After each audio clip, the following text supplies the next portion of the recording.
नमस्कार दोस्तों, मैं गजेंद्र गंजीर ट्यूटोरियल के इस ऑनलाइन ई एजुकेशन प्लेटफॉर्म पर आप सभी का स्वागत करता हूं, अभिनंदन करता हूं। आज हम लोग पुनः आगामी जो हमारे छत्तीसगढ़ में शिक्षक भर्ती और सीजी टेट का एग्ज़ाम होने वाला है उसको ध्यान में रखते हुए सामान्य हिंदी के महत्वपूर्ण प्रश्नों को सॉल्व करेंगे। जैसा कि आप सभी को पता चल ही गया होगा कि जुलाई में सीजी टेट का एग्ज़ाम होने वाला है और उस सीजी टेट के एग्ज़ाम में हिंदी से 25 क्वेश्चन पूछे जाएंगे। तो उसी को ध्यान में रखते हुए इस वीडियो को बनाया जा रहा है। ये एमसीक्यू सीरीज़ का सेकंड पार्ट है, तो अगर आपने इसके पहले पार्ट को नहीं देखा है तो बिल्कुल जाके देखिएगा, बहुत इंपॉर्टेंट क्वेश्चन मैंने कराए थे। चलिए फिर आज की इस क्लास का शुभारंभ करते हैं, बढ़ते हैं पहले प्रश्न पे। पहला प्रश्न क्या है, देखो, प्रश्न में दिए गए विलोम शब्द का चयन उसके नीचे दिए गए विकल्पों में से कीजिए। एक बार पुनः पढ़ दे रहा हूँ क्वेश्चन को। प्रश्न में दिए गए विलोम शब्द का चयन उसके नीचे दिए गए विकल्पों में से कीजिए। मतलब आपको इस क्वेश्चन में एक शब्द दिया गया है विरक्ति, है ना। इस क्वेश्चन में आपको एक शब्द दिया गया है विरक्ति और आपसे पूछा जा रहा है कि ये विरक्ति शब्द का विलोम क्या होगा। ऑप्शंस दिए गए हैं, पहला आसक्त, दूसरा अनुरक्ति, तीसरा उक्त और चौथा आपका विरत। बताना है आपका विरक्ति शब्द का विलोम क्या होगा। इस क्वेश्चन का सही आंसर क्या हो जाएगा, विरक्ति शब्द का विलोम क्या होगा आपका, अनुरक्ति हो जाएगा। क्या हो जाएगा, अनुरक्ति। ठीक है, तो विरक्ति शब्द का विलोम क्या होगा आपका, अनुरक्ति हो जाएगा। क्या होगा जी, अनुरक्ति हो जाएगा। ठीक है, ये चीज़ ध्यान रखना है आप लोग को। और क्या क्या दिया है, देखो शब्द आपको आसक्त दिया है, आसक्त। आसक्त का विलोम क्या हो जाएगा, अनासक्त हो जाएगा। ठीक है, आसक्त का विलोम क्या हो जाएगा आपका, अनासक्त हो जाएगा, ये भी आपको ध्यान रखना है। उसके बाद उक्त दिया है, उक्त शब्द दिया है, उक्त शब्द का विलोम क्या होगा आपका, अनुक्त हो जाएगा। क्या होगा, अनुक्त हो जाएगा, ये भी ध्यान रखना है। उसके बाद विरत, विरत शब्द दिया हुआ है, इसका विलोम क्या होगा, विरत का क्या हो जाएगा आपका, नीरत हो जाएगा। ये भी आपको याद रखना है। हमारा क्वेश्चन था विरक्ति का विलोम क्या होगा, तो विरक्ति का विलोम क्या हो जाएगा आपका, अनुरक्ति हो जाएगा। चीज़ें क्लियर हो गई। साथ ही साथ एक चीज़ ध्यान रखना है कि विलोम शब्द को ही आपका विपरीतार्थक शब्द के नाम से भी जानते हैं। किस नाम से जानते हैं, विपरीतार्थक। ठीक है, विलोम शब्द को ही आपका विपरीतार्थक शब्द के नाम से भी जाना जाता है। तो कंफ्यूज नहीं होना है। अगर आपसे ऐसा क्वेश्चन पूछ दिया कि विरक्ति का विपरीतार्थक शब्द बताइए, तो विपरीतार्थक शब्द मतलब आपका विलोम शब्द ही होता है। ठीक है, साथ ही साथ एक चीज़ और आपको ध्यान रखना है, पर्यायवाची शब्द को, पर्यायवाची शब्द को और किस नाम से जानते हैं, पर्यायवाची शब्द को समानार्थी शब्द, किस नाम से जी, समानार्थी शब्द के नाम से भी जाना जाता है। ठीक है, ये सब आपको ध्यान रखना है। तो हमारा क्वेश्चन क्या था, आपको विरक्ति का विलोम बताना था, तो विरक्ति का विलोम क्या हो जाएगा, अनुरक्ति हो जाएगा। चलो आगे बढ़ते हैं, नेक्स्ट प्रश्न में चलते हैं हम लोग। नेक्स्ट प्रश्न क्या है हमारे, देखो, निम्न में से विलोम शब्द का कौन सा युग्म असंगत है। आपसे पूछा जा रहा है कि विलोम शब्द का कौन सा युग्म असंगत है। ऑप्शन है, पहला है बंधन का मुक्ति, दूसरा उन्नति का अवनति, तीसरा आरोह का अवरोह और चौथा धनी का भिक्षुक। बताना है इसमें से कौन सा युग्म आपका असंगत है। चलो इस क्वेश्चन को सॉल्व करते हैं। तो बंधन का विलोम मुक्ति होता है, बंधन का विलोम मुक्ति होता है, बिल्कुल सही है, याद रखिएगा। ठीक है, उन्नति का विलोम क्या होता है, अवनति, ये भी आपका बिल्कुल सही है। आरोह का विलोम अवरोह होता है, ये भी आपका बिल्कुल सही है। लेकिन जो धनी का विलोम भिक्षुक नहीं होता है ना, याद रखना है। धनी का विलोम क्या होता है जी, धनी का विलोम क्या हो जाएगा, दरिद्र हो जाएगा, या हम लोग बोल सकते हैं निर्धन, बोल सकते हैं निर्धन, या हम लोग बोल सकते हैं गरीब। ठीक है, ये तो धनी का विलोम क्या होता है, दरिद्र, निर्धन या गरीब। जबकि यहाँ पास क्या बोला गया है, धनी का विलोम भिक्षुक है, तो ये क्या हो जाएगा आपका, गलत हो जाएगा, है ना। आपको असत्य युग्म का पहचान करना था, तो इसमें चौथा ऑप्शन है क्या आपका, असत्य है। इसका सही आंसर फोर्थ ऑप्शन हो जाएगा। ठीक है, आगे बढ़ते हैं। चलिए नेक्स्ट प्रश्न में चलते हैं।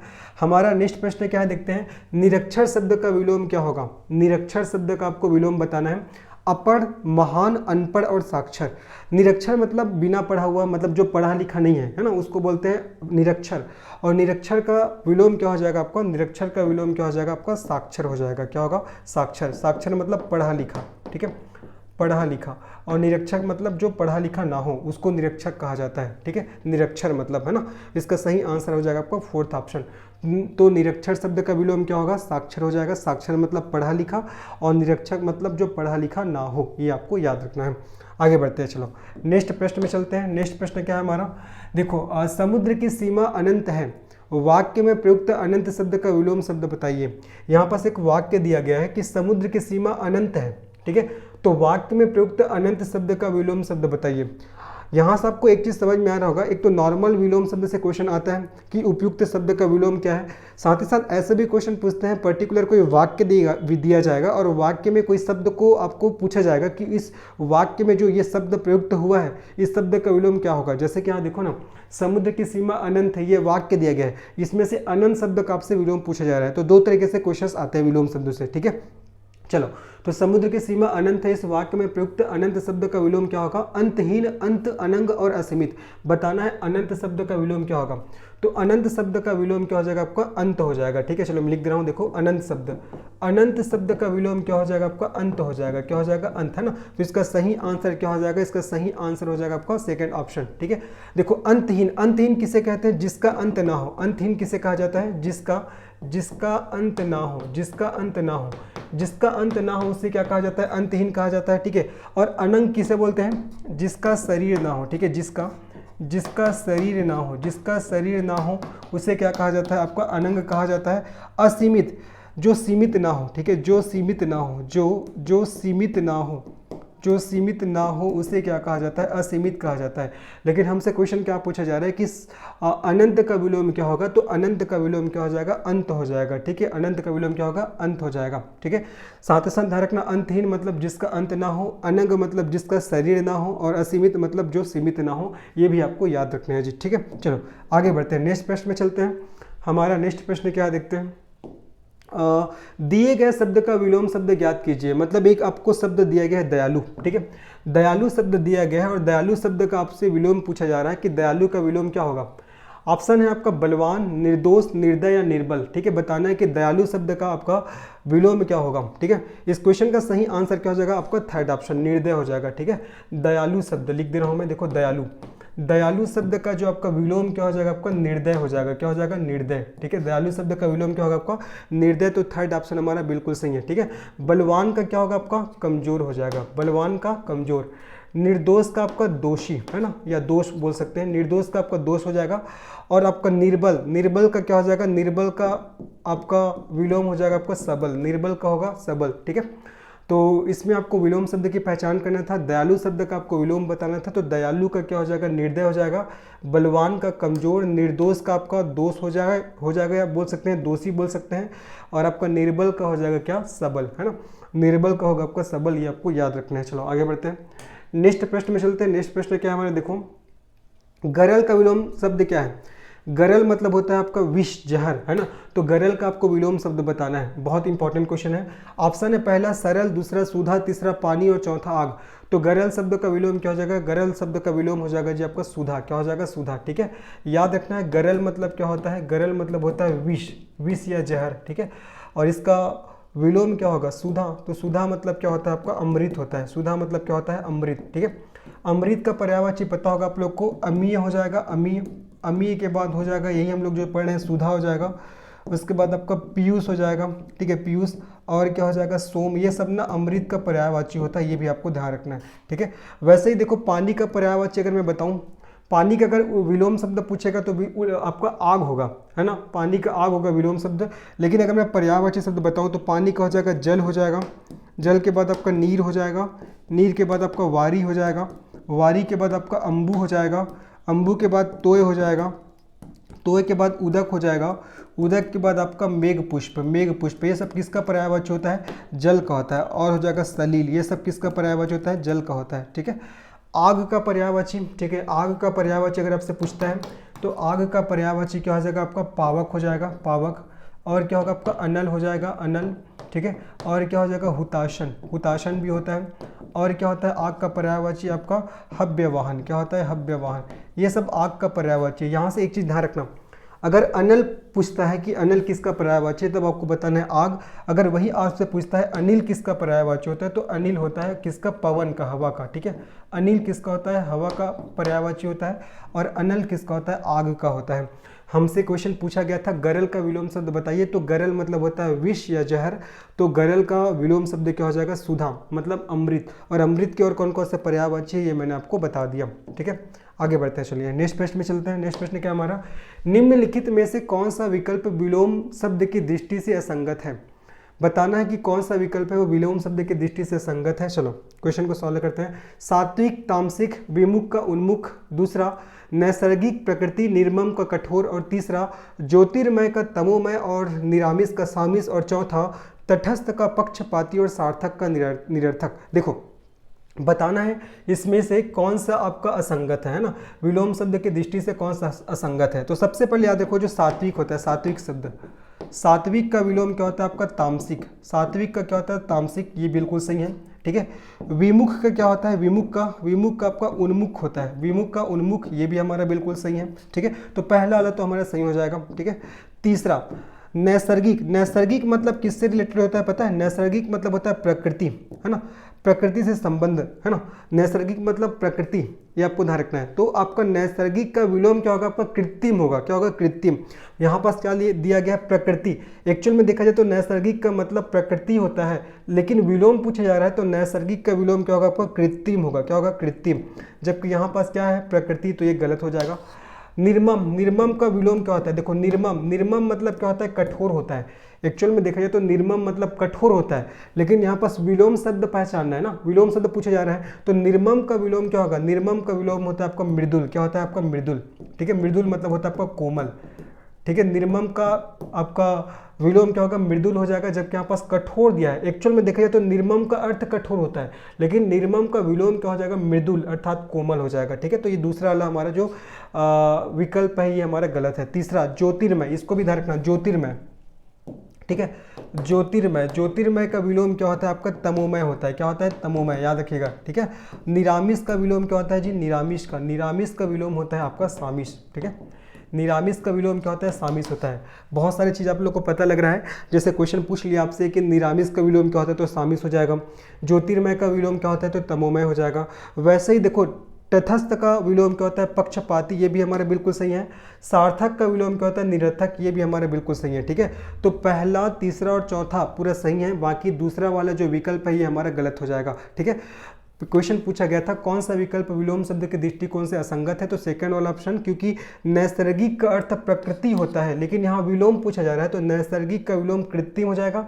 निर्मम का अर्थ कठोर होता है, लेकिन यहाँ पास विलोम पूछा गया है, इसलिए निर्मम का अर्थ क्या हो जाएगा आपको मृदुल हो जाएगा, ये आपको याद रखना है। ठीक है, चलो आगे बढ़ते हैं, नेक्स्ट प्रश्न में चलते हैं। नेक्स्ट प्रश्न क्या है, पुनः देखो विलोम शब्द की दृष्टि से संगत विकल्प का चयन कीजिए। यहाँ पास क्या बोला जा रहा है संगत विकल्प, मतलब कौन सा सही है पूछा जा रहा है विलोम शब्द की दृष्टि से। ठीक है, देखो अतिवृष्टि अनावृष्टि, उपकार का अपचार, कनिष्ठ का ज्येष्ठ। यहाँ पर देखो जो पहला वाला ऑप्शन है इसमें देखो उपकार, उपकार का अपचार नहीं होता है ना, जो उपकार होता है उपकार का जो विलोम क्या होता है अपकार होता है, क्या होता है अपकार, विलोम क्या होता है आपका उपकार का अपकार होता है, लेकिन यहाँ पास अपचार दिया गया है, तो ये पहला वाला जोड़ा तो गलत हो जाएगा। ठीक है, दूसरा देखो निरुत्साह का अनुत्साह, देखो निरुत्साह का जो विलोम याद रखेगा जी आपका निरुत्साह, निरुत्साह का विलोम क्या होता है आपका उत्साह होता है, क्या होता है उत्साह, निरुत्साह का विलोम क्या होता है उत्साह होता है, लेकिन यहाँ पास क्या दिया गया है अनुत्साह, तो ये भी क्या हो जाएगा हमारा गलत हो जाएगा, क्या हो जाएगा आपका गलत हो जाएगा। जैसे यहाँ पास देखो ग्राम्य का अज्ञान दिया है, भैया अज्ञान का क्या होगा, ज्ञान का विलोम तो ज्ञान हो जाएगा, अज्ञान का ज्ञान होगा ना, लेकिन यहाँ पास ग्राम्य का ज्ञान दिया है, मतलब वही है आपका सेकंड वाला भी गलत है। उत्कृष्ट का निकृष्ट, निंदा का स्तुति और ऊर्ध्वमुख का अधोमुख, ये हमारा तीसरा वाला जो जोड़ा है ये हमारा बिल्कुल सही है, ये आपको ध्यान रखना है ना, तीसरा वाला जो हमारा विकल्प है ये हमारा बिल्कुल सही है। याद रखिएगा उत्कृष्ट, उत्कृष्ट का विलोम क्या होता है जो आपका निकृष्ट, क्या होता है निकृष्ट होता है, बिल्कुल सही है। निंदा, निंदा का विलोम क्या होता है आपका स्तुति होता है, बिल्कुल सही है। और आपका ऊर्ध्वमुख, ठीक है ऊर्ध्वमुख, ऊर्ध्वमुख का विलोम क्या होता है आपका अधोमुख, क्या होता है अधोमुख, तो ये भी हमारा बिल्कुल सही है, ऊर्ध्वमुख का विलोम अधोमुख होता है। ठीक है, अब देखो चौथा वाला ऑप्शन देखो जागृति का सुसुप्ति दिया है, जंगम का मरुभूमि। ठीक है, जंगम का क्या दिया है मरुभूमि, तो जंगम का विलोम क्या होता है एक्चुअल में देखा जाए तो जंगम का विलोम क्या होता है स्थावर होता है, क्या होता है स्थावर, सीजीपीएससी में पूछा गया है जंगम का विलोम क्या होता है स्थावर होता है, लेकिन यहाँ पास मरुभूमि दिया है ना, तो ये क्या हो जाएगा आपको गलत हो जाएगा। ठीक है, क्या हो जाएगा गलत हो जाएगा, तो हमको संगत विकल्प का चयन करना था, सही विकल्प का चयन करना था, तो इसमें से सही विकल्प कौन सा है आपका थर्ड वाला ऑप्शन। ठीक है, उत्कृष्ट का विलोम क्या होता है निकृष्ट होता है, निंदा का विलोम क्या होता है स्तुति होता है, और ऊर्ध्वमुख का विलोम क्या होता है आपका अधोमुख होता है। चीज़ों को आपको अच्छे से याद रखने हैं। आगे बढ़ते हैं, नेक्स्ट प्रश्न क्या हमारा देखते हैं। नेक्स्ट प्रश्न है कीर्ति का विपरीत अर्थक शब्द कौन सा है, कीर्ति, कीर्ति का विलोम बताना है आपको, वही बोला था ना, एक नॉर्मल क्वेश्चन ऐसा पूछेगा विलोम शब्द क्या है, और अगर थोड़ा कठिन करना रहेगा तो क्या बोलेगा विपरीत अर्थक शब्द बताइए, लेकिन आपको कंफ्यूज नहीं होना है, विलोम शब्द को ही आपका विपरीत अर्थक शब्द के नाम से जानते हैं। तो कीर्ति का विपरीत अर्थक शब्द कौन सा है, अपकीर्ति, सुकीर्ति, अनुकीर्ति या प्रकृति, आपको बताना है इसका सही आंसर क्या होगा। ठीक है, तो जो कीर्ति का अर्थ क्या होता है कीर्ति, कीर्ति, कीर्ति का अर्थ क्या होता है प्रसिद्धि या ख्याति, क्या होता है प्रसिद्धि या ख्याति, कीर्ति का अर्थ क्या होता है जी, प्रसिद्धि या ख्याति होता है। तो इसका विलोम आपको बताना है, तो इसका सही आंसर क्या हो जाएगा, अपकीर्ति। क्या हो जाएगा इसका सही आंसर, अपकीर्ति हो जाएगा। ठीक है, अपकीर्ति का अर्थ क्या होता है आपका, बदनामी होता है। क्या होता है, बदनामी। ठीक है, याद रखना है। कीर्ति का विपरीत अर्थ क्या हो जाएगा, अपकीर्ति।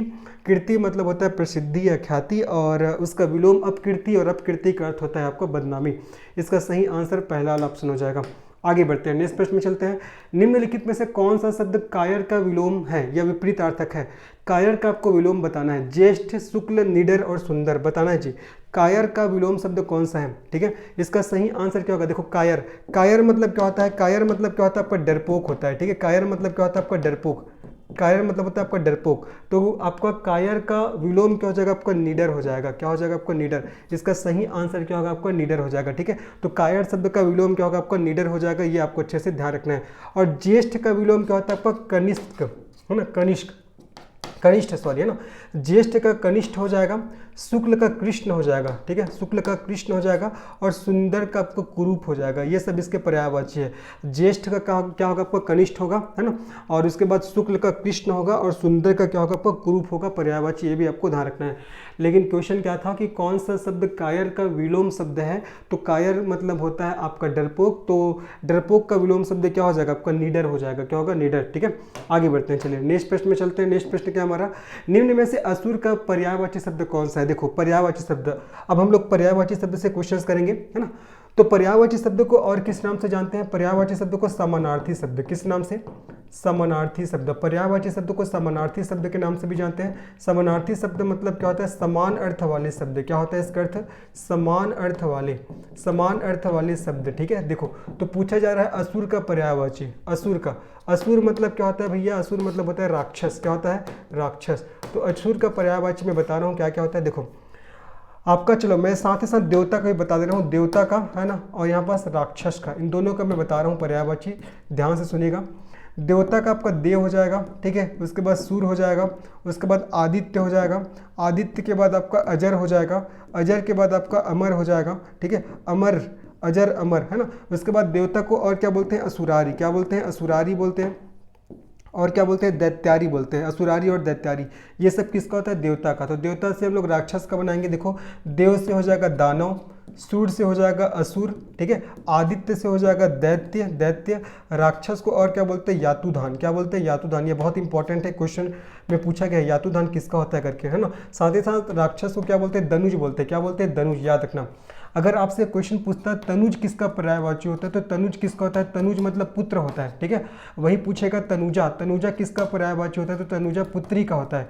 लेकिन यहाँ पास पूछा गया है दनुज किसका होता है ना, दनुज मतलब सॉरी असुर का पर्यायवाची पूछा गया है। तो इसका सही आंसर क्या होगा, इसका सही आंसर हो जाएगा आपका दनुज हो जाएगा। क्या हो जाएगा, दनुज। ठीक है, तो राक्षस, दानव, असुर, दैत्य, यातुधान, दनुज हो जाएगा। ठीक है, और राक्षस को और क्या बोलते हैं, देवारी बोलते हैं। क्या बोलते हैं, देवारी, है ना, देवारी बोलते हैं। अब देखो इसको मैं तोड़ रहा हूँ, देवारी शब्द को मैं तोड़ रहा हूँ जी। देवारी शब्द को मैं तोड़ूंगा तो क्या होगा, देवधन अरि। क्या हो जाएगा, देवधन अरि। ठीक है, देव मतलब देवता और अरि मतलब क्या होता है, शत्रु। तो देवताओं के शत्रु को क्या बोलते हैं, राक्षसी बोलते हैं, है ना। तो मैंने क्या किया, देवारी शब्द को तोड़ा, देवधन अरि आया। देव मतलब देवता, अरि मतलब क्या होता है आपका शत्रु होता है। ठीक है, तो इसमें क्वेश्चन क्या था, असुर का पर्यायवाची शब्द कौन सा है, देख लो भैया, असुर। असुर मतलब राक्षस, तो राक्षस का पर्यायवाची कौन सा है, दनुज। तो इसका सही आंसर क्या हो जाएगा आपका, सेकंड ऑप्शन।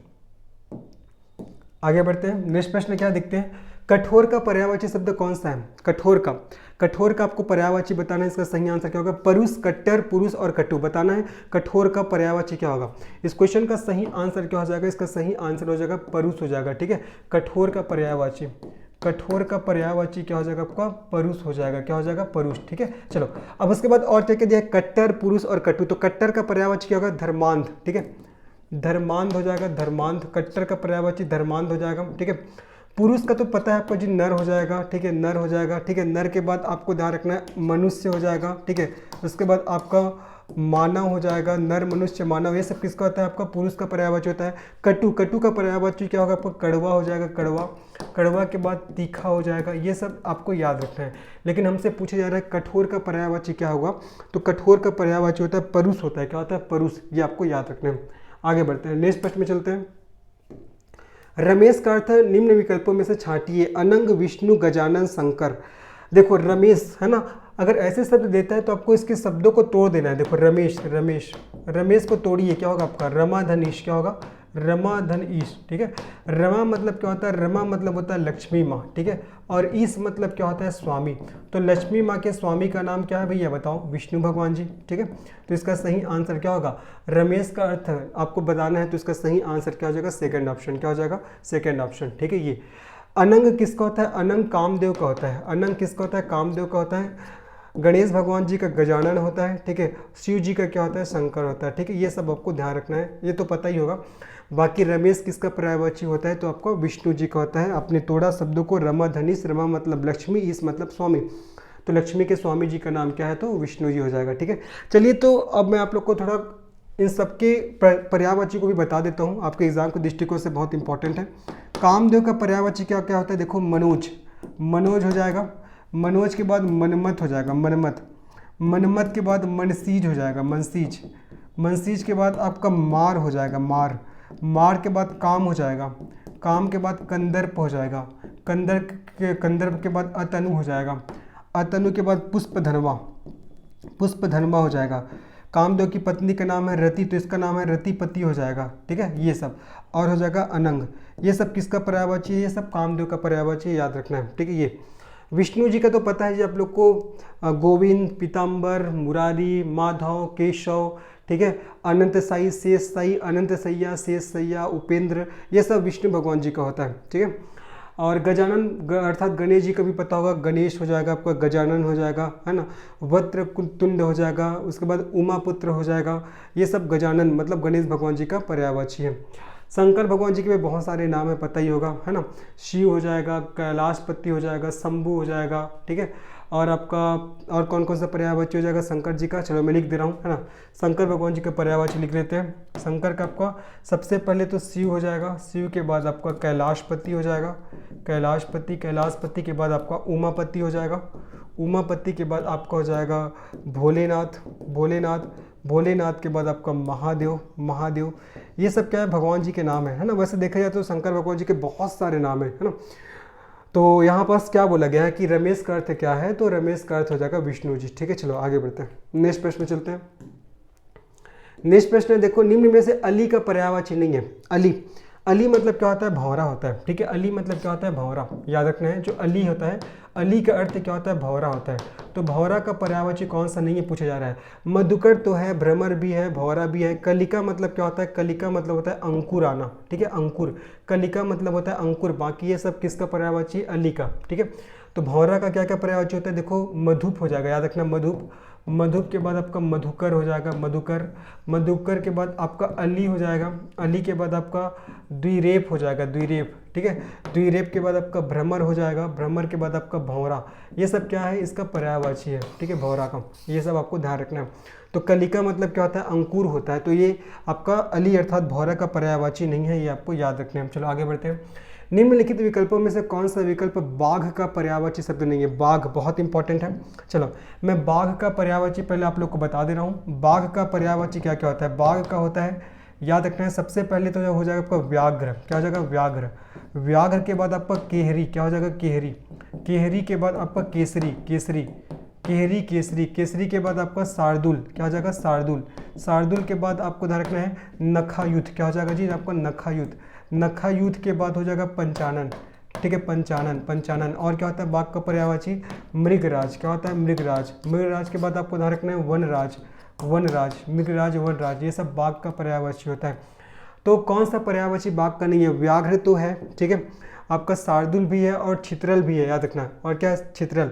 शाखा मृग, याद रखना, शाखा मृग ये बाघ का पर्यायवाची नहीं होता। शाखा मृग मतलब शाखाओं का हिरन। शाखाओं का हिरन किसे बोलते हैं, बंदर को, जिसको छत्तीसगढ़ी में बेंद्रा बोलते हैं, ठीक है। तो शाखा मृग है, वो किसका होता है, बंदर का होता है। किसका होता है, बंदर का, ठीक है। बंदर का पर्यायवाची होता है। तो बंदर का और कौन कौन सा पर्यायवाची होता है, देखो बंदर का हो जाएगा कपि, क्या हो जाएगा आपका, कपि। कपि के बाद आपका वानर। वानर के बाद हो जाएगा जी आपका मरकट, ठीक है, मरकट। मरकट के बाद कीस, है ना, बड़े की मात्रा, देखो कीस, कीस। तो कपि, वानर, मरकट, कीस और क्या बोलते हैं बंदर को, शाखा मृग, क्या बोलते हैं, शाखा मृग। ये आपको याद रखना है जी, ठीक है। ये तो क्वेश्चन है कि निम्नलिखित विकल्पों में से कौन सा विकल्प बाघ का पर्यायवाची शब्द नहीं है, तो इसका सही आंसर शाखामिक। बाकी व्याघ्र, चित्रल, शार्दुल ये सब बाघ के पर्यायवाची है, याद रखना है।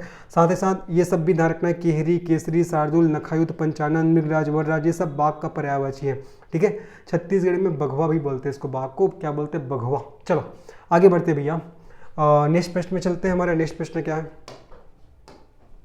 नेक्स्ट प्रश्न देखिए, दिए गए शब्द का उपयुक्त पर्यायवाची शब्द चुनिए। पुनः एक शब्द दिया गया आपसे और पूछा जा रहा है कि इसका पर्यायवाची क्या होगा। एक शब्द दिया है सर्प, सर्प का पर्यायवाची राजराज, माही, सप्रहा और अही। इसका सही आंसर क्या होगा, सर्प का पर्यायवाची क्या होता है भैया, अही होता है। ठीक है, चलो मैं लिख रहा हूँ सर्प का पर्यायवाची, सर्प जिसको सांप, सांप बोलते हैं, है ना, अही बोलते हैं, और क्या बोलते हैं सर्प को जी, और क्या बोलते हैं इसको, फणी बोलते हैं, सर्प को फणी। ठीक है, फणी कहा जाता है, फणी। फणी के बाद इसको उरग बोलते हैं, उरग मतलब पेट के बल चलने वाला। और क्या बोलते हैं इसको, पन्नग बोलते हैं, क्या बोलते हैं, पन्नग। ठीक है, तो सांप, अही, फणी, उरग, पन्नग ये सब किसका होता है, सांप का अर्थात सर्प का पर्यायवाची होता है। ये आपको अच्छे से याद रखना है। ठीक है, इसका सही आंसर आपका 4th ऑप्शन हो जाएगा। आगे बढ़ते हैं, चलिए आगे बढ़ते हैं, नेक्स्ट प्रश्न में चलते हैं। हमारा नेक्स्ट प्रश्न क्या देखते हैं, नेक्स्ट प्रश्न देखिए, तनिक, लेस मात्र, इन पर्यायवाची शब्दों का अर्थ क्या है। तनिक और लेस मात्रा, इसका अर्थ क्या होता है, इसका अर्थ होता है आपका किंचित। क्या होता है, किंचित। ठीक है, तनिक और लेस मात्र, इसका अर्थ क्या होता है, किंचित मतलब बहुत थोड़ा सा। तनिक हो जाएगा, तनिक है ना, उसके बाद आपका लेस मात्र हो जाएगा, लेस मात्र के बाद आपका किंचित हो जाएगा। इन सब का अर्थ क्या होता है, थोड़ा सा। इन सब का अर्थ क्या होता है आपका, थोड़ा सा। ये आपको याद रखना है।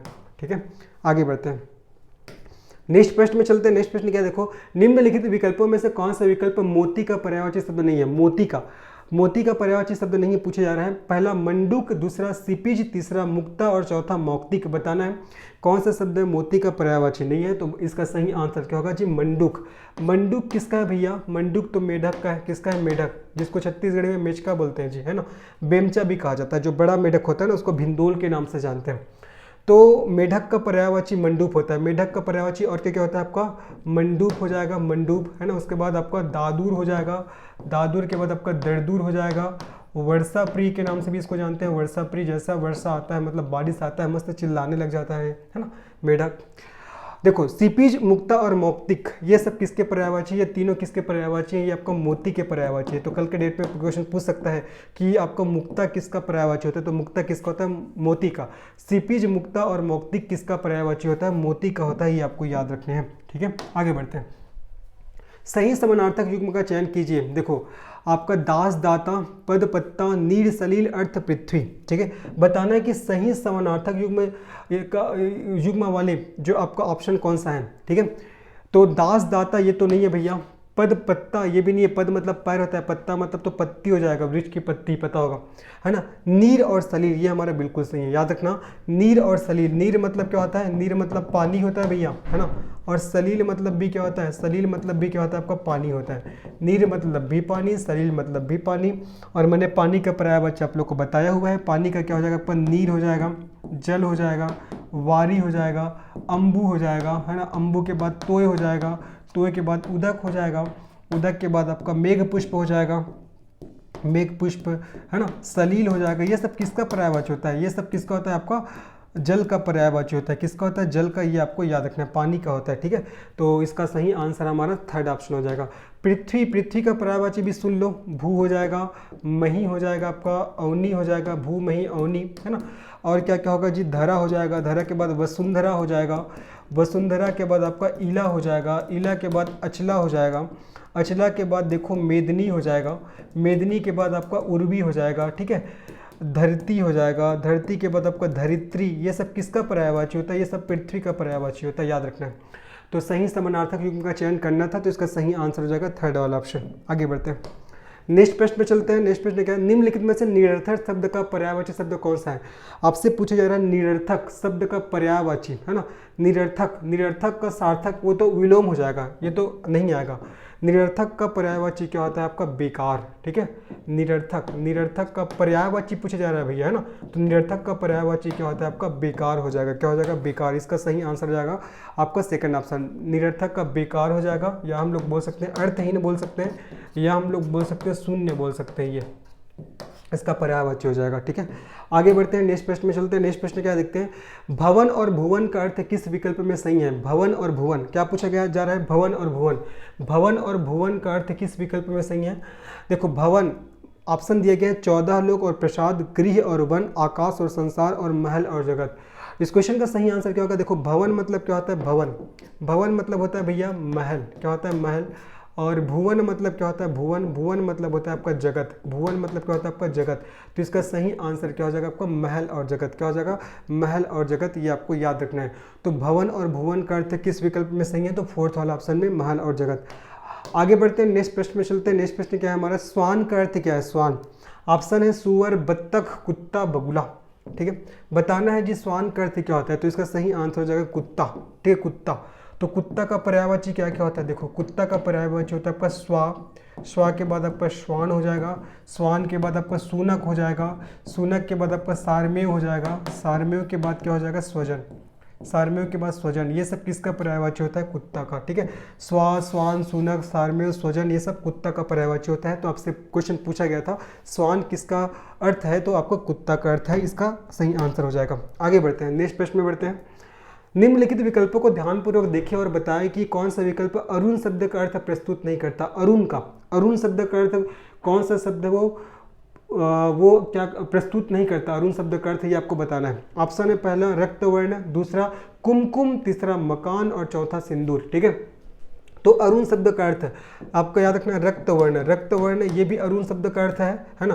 कुमकुम, कुमकुम भी आपका अरुण शब्द का अर्थ है। सिंदूर, सिंदूर भी आपका अरुण शब्द का अर्थ है। ये इन तीनों को अरुण के नाम से जानते हैं ना, इनको अरुण, अरुण भी कहा जाता है, अरुण का अर्थ है।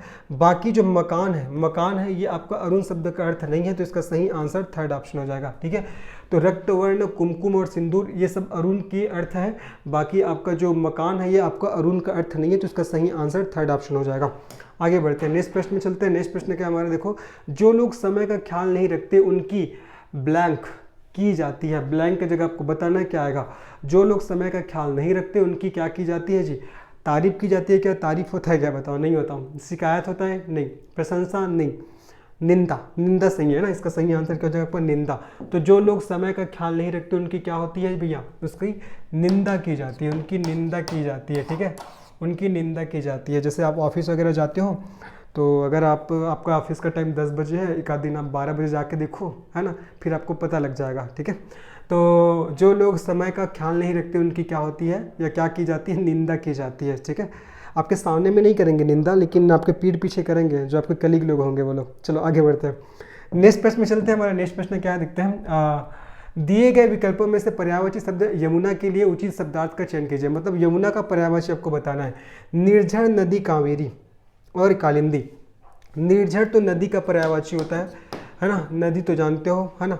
कावेरी और कालिंदी, तो आपसे पूछा जा रहा है कि यमुना के लिए कौन सा पर्यायवाची शब्द सही है, तो कालिंदी। ठीक है, कालिंदी। यमुना का पर्यायवाची क्या होता है भैया, यमुना का पर्यायवाची होता है कालिंदी। क्या होता है, कालिंदी। ठीक है, याद रखिएगा, जो यमुना है ना ये सूर्य भगवान जी की पुत्री है, ये सूर्य की पुत्री है, ये सूर्य की पुत्री है। तो हम लोग कैसे बना सकते हैं इसका पर्यायवाची, जब मैं सूर्य के पर्यायवाची में पुत्री के पर्यायवाची को ऐड कर दूंगा तो यमुना का बन जाएगा, क्योंकि यमुना तो सूर्य की पुत्री है। जैसे कि देखो मैं लिखता हूँ सूर्य, सूर्यपुत्री, सूर्यपुत्री। मैंने लिख दिया सूर्य तनिया, सूर्य तनिया। मैंने लिख दिया आपका रवि पुत्री, रवि पुत्री। और मैंने लिख दिया रवि तनिया, रवि तनिया, ये भी लिख दिया। ठीक है, तो ये सब किसका बन जाएगा जी, ये सब यमुना का बन जाएगा। बस कॉन्सेप्ट ध्यान रखना है कि यमुना सूर्य की पुत्री है, तो जब सूर्य के पर्यायवाची में पुत्री के पर्यायवाची को ऐड करेंगे तब किसका बनेगा, यमुना का बन जाएगा। ठीक है, आगे बढ़ते हैं, नेक्स्ट प्रश्न में चलते हैं। निम्नलिखित विकल्पों को ध्यानपूर्वक देखें और बताएं कि कौन सा विकल्प आम शब्द का अर्थ प्रस्तुत नहीं करता। कौन सा शब्द का अर्थ, तो आम शब्द। ठीक है, आम शब्द का अर्थ प्रस्तुत नहीं करता, आपको बताना है। सामान्य, महत्वपूर्ण, विशेष प्रकार का फल और साधारण। बताना है कौन सा जो विकल्प आम शब्द का अर्थ प्रस्तुत नहीं करता। तो सामान्य तो बोलते हैं, आम को सामान्य बोला जाता है। ठीक है, विशेष प्रकार का फल भी होता है आम। ठीक है, साधारण को भी आम बोला जाता है, लेकिन जो महत्वपूर्ण है उसको आम नहीं बोला जाता। इसका सही आंसर हो जाएगा सेकंड ऑप्शन। ठीक है, तो ध्यानपूर्वक पढ़ना था आपको इस क्वेश्चन को, और पूछा गया था कि आम शब्द का अर्थ प्रस्तुत नहीं करता, तो कौन सा अर्थ प्रस्तुत नहीं करता? महत्वपूर्ण, ठीक है, ये आपको ध्यान रखना है। बाकी सामान्य, विशेष प्रकार का, फल और साधारण के लिए आम शब्द का प्रयोग होता है, बाकी महत्वपूर्ण के लिए आम शब्द का प्रयोग नहीं होता। इसका सही आंसर हो जाएगा। आगे बढ़ते हैं। दिए गए विकल्पों में से पर्यायवाची शब्द वस्त्र के लिए उचित शब्दार्थ का चयन कीजिए, है ना। आपसे पूछा जा रहा है कि वस्त्र का पर्यायवाची कौन सा है? चीर, कमीज, वसन और चादर। पूछा जा रहा है कि वस्त्र का पर्यायवाची कौन सा है, ठीक है। इसका सही आंसर क्या हो जाएगा? वस्त्र का पर्यायवाची क्या हो जाएगा आपको? वसन हो जाएगा। क्या हो जाएगा आपका? वसन। ये आपको ध्यान रखना है, ठीक है, वसन। वस्त्र के लिए उचित शब्दार्थ का चयन कीजिए। वसन भी बोलते हैं जी वस्त्र को, दीजिए वस्त्र को आपका चीर भी बोला जाता है। ये थोड़ा क्वेश्चन मिस्टेक है ना, क्वेश्चन मिस्टेक है। चलो फिर भी आपको ध्यान रखना है कि वस्त्र, वस्त्र का पर्यायवाची क्या क्या होता है? मयूख हो जाएगा, मयूख, ठीक है। वस्त्र का पर्यायवाची होता है जी आपका मयूख हो जाएगा। मयूख के बाद आपका चीर हो जाएगा, चीर के बाद आपका वसन हो जाएगा, वसन के बाद आपका अंबर हो जाएगा, अंबर, ठीक है, अंबर। अच्छा हाँ, यहाँ पास एक चीज़ हुआ है, देखो यहाँ पास चीर, चीर में तो छोटे की मात्रा है, लेकिन एक्चुअल में देखा जाए ना तो बड़े की मात्रा रहता है। वस्त्र में आपका अगर मैं चीर शब्द लिखूं तो चीर वस्त्र का पर्यायवाची है, लेकिन इस चीर में बड़े की मात्रा रहेगा, तब ये वस्त्र का पर्यायवाची बनेगा। यहाँ पर छोटे की मात्रा है तो ये गलत हो जाएगा, ठीक है। चादर तो अलग है, ये भी आपका गलत हो जाएगा। इसका सही आंसर क्या होगा आपका? वसन होगा। क्या होगा आपका? वसन हो जाएगा, ठीक है। तो ये क्वेश्चन सही है, मैंने थोड़ा पढ़ने में मिस्टेक कर दिया था। तो दिए गए विकल्पों में से वस्त्र के लिए आपको उचित शब्दार्थ का चयन करना था, तो इसका सही आंसर क्या हो जाएगा आपका? वसन हो जाएगा। साथ ही साथ वस्त्र को और परिधान के नाम से भी जानते हैं। किस नाम से जानते हैं? परिधान के नाम से। तो वसन हो जाएगा, मयूख हो जाएगा, चीर हो जाएगा, अंबर हो जाएगा, परिधान हो जाएगा। ये सब आपका किसका पर्यायवाची होता है? वस्त्र का पर्यायवाची होता है। आगे बढ़ते हैं।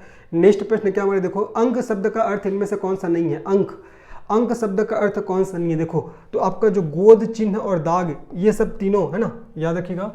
कौन कौन सा शब्द आपका? गोद, चिन्ह और दाग, ये सब ना अंग शब्द का अर्थ है। किसका अर्थ है? अंग शब्द का अर्थ है। जबकि भेंट, भेंट आपका अंग शब्द का अर्थ नहीं है। भेंट का अर्थ क्या होता है? उपहार होता है जी, ठीक है।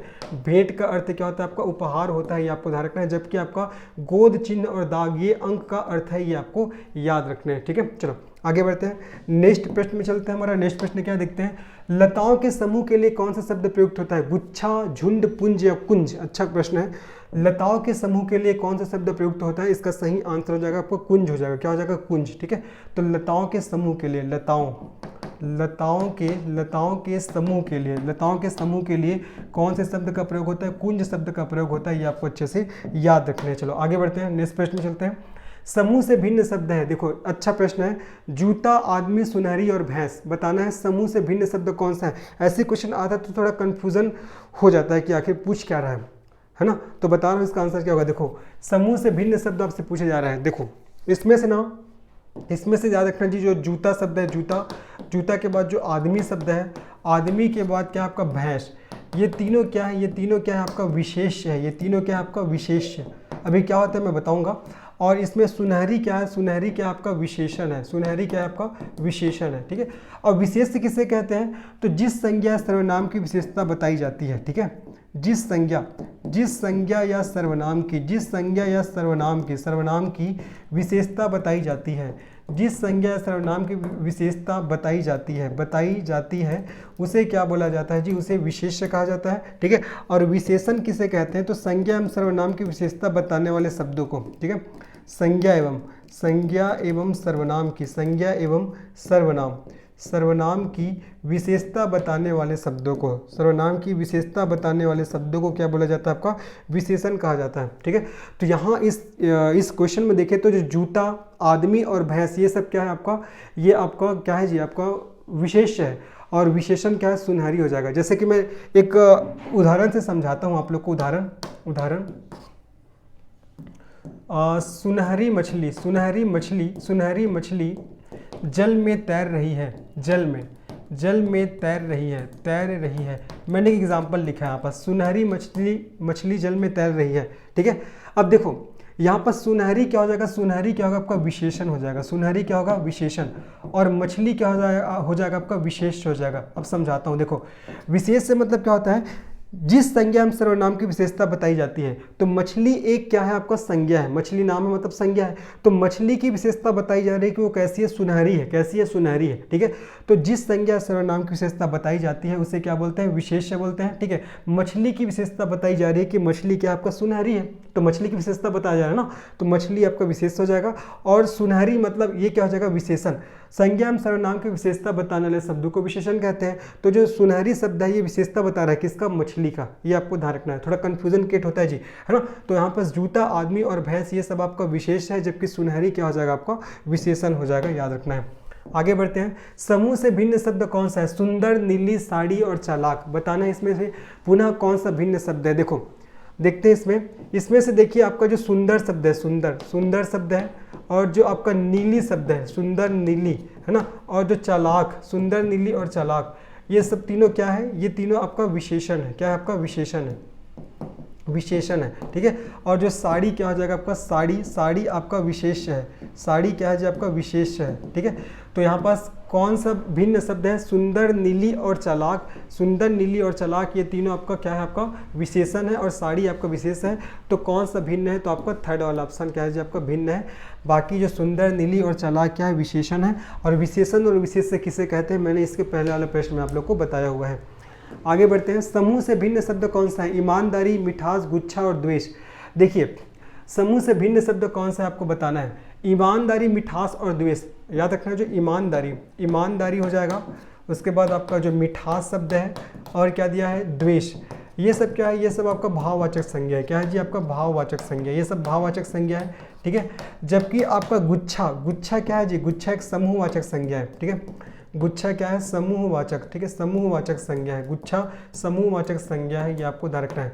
किसी भी व्यक्ति, वस्तु, स्थान के नाम को ही क्या कहा जाता है, आपका संज्ञा कहा जाता है। किसी भी व्यक्ति, वस्तु, स्थान, भाव आदि के नाम को संज्ञा कहते हैं, ठीक है। संज्ञा 5 प्रकार का होता है, व्यक्तिवाचक, जातिवाचक, आपका पदार्थवाचक, समूहवाचक और भाववाचक, ठीक है। ये 5 प्रकार के संज्ञा होते हैं। तो ईमानदारी, मिठास और द्वेष ये आपका भाववाचक संज्ञा में आएगा, लेकिन जो गुच्छा है ना, ये किस में आएगा, समूहवाचक। गुच्छा से समूह शब्द का पता, मतलब समूह का बोध हो रहा है, ठीक है। गुच्छा से समूह का बोध हो रहा है, तो गुच्छा किस में आएगा, आपका समूहवाचक में। बाकी तीनों आपका भाववाचक संज्ञा में आएगा। समूह से भिन्न शब्द का चयन कीजिए, निरर्थक, सार्थक, निरस्त, सशस्त्र, उत्कर्ष, उन्नति, निर्जल और सजल। बताना है इसमें से कौन सा आपका भिन्न है, निरर्थक का सार्थक, निरस्त का सशस्त्र, उत्कर्ष का उन्नति। देखो उत्कर्ष का जो विलोम होता है ना, उत्कर्ष का विलोम क्या होता है आपका, अपकर्ष होता है, क्या होता है, अपकर्ष। तो ये आपका गलत हो जाएगा। यहाँ पास क्या दिया गया है, एक शब्द दिया गया है, एक तरफ उसके विलोम शब्द को दिया गया है, बताना है कौन सा इसमें से असत्य है। तो निरर्थक का विलोम सार्थक होता है, बिल्कुल सही है। निरस्त का सशस्त्र, बिल्कुल सही है। उत्कर्ष का विलोम क्या होता है आपका, अपकर्ष होता है। यहाँ पास उत्कर्ष का उन्नति दिया है, तो ये आपका गलत हो जाएगा। निर्जल का सजल हो जाएगा, ये भी आपका सही है। तो आपको गलत वाला जो आपका जोड़ा था उसका चयन करना था, है ना। तो बताना है इसका सही आंसर क्या होगा, तो थर्ड वाला इसका सही आंसर हो जाएगा, ठीक है। आगे बढ़ते हैं, नेक्स्ट प्रश्न में चलते हैं। नेक्स्ट प्रश्न क्या है हमारे, देखो समूह से भिन्न शब्द का चयन कीजिए, अंगोछा, लोटा, टेलीविजन, भौचक्का। अच्छा प्रश्न है, समूह से भिन्न शब्द का चयन कीजिए। इसमें से देखो जो अंगोछा, याद रखना जी अंगोछा, ठीक है, अंगोछा, एक सेकेंड ना, क्या लिखा है ये अंगोछा, ये अंगोछा हो जाएगा। उसके बाद लोटा हो जाएगा, फिर क्या है आपका भौचक्का, भौचक्का, ये सब क्या है, ये सब देशज शब्द है, ये सब क्या आपका देशज शब्द है, ठीक है, देशज शब्द है। जबकि जो टेलीविज़न है ना, ये आपका विदेशज शब्द है, टेलीविज़न ये अंग्रेजी शब्द है, विदेशज शब्द है, ठीक है, ये आपका विदेशज हो जाएगा। बाकी जो तीनों शब्द है, अंगोछा, लोटा और भौचक्का, ये देशज शब्द है। क्वेश्चन आता है ना कौन सा देशज है, कौन सा विदेशज है, तो ध्यान रखना। तो जो लोटा तो कई बार पूछा गया, ठीक है। लोटा, अंगोछा और भौचक्का आपका देशज शब्द है, टेलीविजन क्या हो जाएगा, विदेशज शब्द हो जाएगा। आगे बढ़ते हैं, समूह से भिन्न शब्द युग्म कौन सा है, घर घर, देश विदेश, बार बार, जगह जगह। मतलब एक ही शब्द को 2 बार लिखा गया, देखो घर घर को 2 बार लिखा गया है, बार बार को लिखा गया है, जगह जगह को लिखा गया है, लेकिन यहाँ पास देश विदेश ये क्या लग रहा है, ये अलग लग रहा है। तो यही आपको बताना, यही क्या हो जाएगा आपका आंसर हो जाएगा, ठीक है, यही क्या होगा आपका आंसर हो जाएगा। आगे बढ़ते हैं, नेक्स्ट प्रश्न में चलते हैं। देखिए समूह से भिन्न शब्द कौन सा है, साहित्यिक, अभिव्यक्ति, तार्किक और स्वाभाविक। अच्छा प्रश्न, ये भी आपको बताना है इसमें से भिन्न शब्द कौन सा है। चलो इसका आंसर देखते हैं। इसमें से जो साहित्यिक है, साहित्यिक है ना, और तार्किक और स्वाभाविक, ये तीनों क्या है, ये तीनों आपका विशेषण है। क्या है, तीनों आपका विशेषण है, तीनों आपका विशेषण है। जबकि अभिव्यक्ति क्या है आपका विशेष से हो जाएगा, अभिव्यक्ति क्या है आपका विशेष से हो जाएगा। तो इसका सही आंसर क्या होगा, भिन्न शब्द कौन सा है, तो आपका सेकंड ऑप्शन अभिव्यक्ति। ठीक है, आगे बढ़ते हैं, नेक्स्ट प्रश्न में चलते हैं। विशेषण और विशेष से क्या होता है मैंने बता दिया जी। समूह से भिन्न शब्द का चयन कीजिए, आभूषण, ईर्ष्या, तीर्थ और तिनका। बताना इसमें से भिन्न शब्द कौन सा होगा। तो देखो जिसमें से ना आपका आभूषण, आभूषण, तीर्थ और तिनका, याद रखना इसमें से आपका आभूषण, आभूषण शब्द हो जाएगा आपका, तीर्थ शब्द हो जाएगा और जो तिनका हो जाएगा, ये सब क्या है आपका, ये सब क्या है आपका पुल्लिंग शब्द है, ये सब क्या है आपका पुल्लिंग शब्द है, पुल्लिंग है ना। जबकि जो ईर्ष्या है, ईर्ष्या, ये क्या आपका स्त्रीलिंग शब्द है, स्त्री आपका ईर्ष्या क्या आपका स्त्रीलिंग शब्द है, ये आपको ध्यान रखना है। इसका सही आंसर सेकंड वाला ऑप्शन हो जाएगा। बाकी आभूषण, तीर्थ और तिनका आपका पुल्लिंग शब्द है और ईर्ष्या क्या आपका स्त्रीलिंग शब्द है। ठीक है, अभी मैं जब हिंदी का जो क्लास लूँगा पूरे टॉपिक वाइज तो मैं बताऊंगा पुल्लिंग स्त्रीलिंग को पहचाने कैसे। अभी फिलहाल लोग क्वेश्चन सॉल्व कर रहे हैं, तो बस ध्यान रखो कि इसमें से आभूषण, तीर्थ और तिनका ये सब क्या है आपका पुल्लिंग है और ईर्ष्या क्या है आपका स्त्रीलिंग है। आगे बढ़ते हैं, नेक्स्ट प्रश्न में चलते हैं। समूह से भिन्न शब्द कौन सा है, कवि, वृक्ष, कक्षा, नदी। देखो अच्छा प्रश्न है ये भी, भिन्न शब्द बताना है, कवि, वृक्ष, कक्षा, नदी। इसमें से देखो, इसमें से आपका जो कक्षा शब्द है, कक्षा, ये आपका समूहवाचक संज्ञा है। क्या आपका समूहवाचक, समूहवाचक संज्ञा है, कक्षा समूहवाचक संज्ञा है। बाकी नदी जातिवाचक है ना, जातिवाचक संज्ञा है। वृक्ष भी आपका जातिवाचक संज्ञा है, कवि भी आपका जातिवाचक संज्ञा है। ठीक है, ये तो आपसे पूछा जा रहा है कौन सा भिन्न शब्द है, तो कक्षा, कक्षा आपका समूहवाचक संज्ञा में आ जाएगा। बाकी कवि, वृक्ष और नदी ये सब जातिवाचक संज्ञा के अंतर्गत आते हैं, ये आपको याद रखना है। ठीक है, तो ये आज का अंतिम प्रश्न था। होपफुली आप लोग को समझ में आया होगा, पसंद आया होगा वीडियो। आज की इस क्लास से मैंने पर्यायवाची शब्द, विलोम शब्द, ठीक है, इन सब से क्वेश्चंस रखे हुए थे। तो अगर आपको ये वीडियो पसंद आया तो निश्चित इस वीडियो को लाइक करिए, चैनल को सब्सक्राइब करिए और अपने दोस्तों को शेयर करिए। मिलते हैं इसके हम लोग नेक्स्ट पार्ट में। अभी तक 2 पार्ट अपलोड हो गया है, तो अगर आपने पहला पार्ट को नहीं देखा तो बिल्कुल देखिएगा, एग्जाम के लिए बहुत ही हेल्पफुल होगा। मिलते हैं नेक्स्ट पार्ट में, तब तक के लिए धन्यवाद, बाय।